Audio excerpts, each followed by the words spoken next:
Hello, my name is Crayon Chicken. I am the artist behind Chickens and Crowns. Nag-start ako as a professional, siguro mga 2013. Na-discover ako ni Papa Boards ng Kamikasi.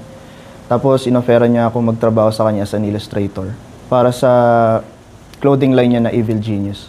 Dahil doon, nagkaroon ako ng mga opportunities na makapagtrabaho sa iba pang toy designer na katulad ni Quicks. And then nagkaroon ako ng chance magtanong sa kanya ng mga questions about kung paano makagawa ng sariling toy. From doon, nagtuloy-tuloy na siya. 2017, nag-start na ako gumawa ng sarili kong toys. And then 2019, na-release ko yung una kong toy sa Toycon.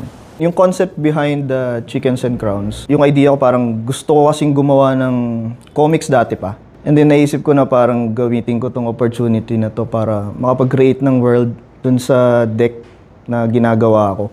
Kahit wala siyang dialogue, parang sinubukan ko na magawa na mukha pa rin siyang may istorya. Mukhang cohesive lahat ng characters, mukhang magkakonekta. Tapos naisip ko yung konsepto ng Crowns and Chickens. Ayoko talaga ng authority. So parang naisip ko, what if patumbahin ko itong may mga kalaban na akong ginawa?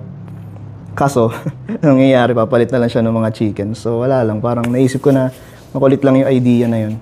Nakakatuwa kasi nakabuo ko ng sarili kong story dun sa deck ng cards na yun.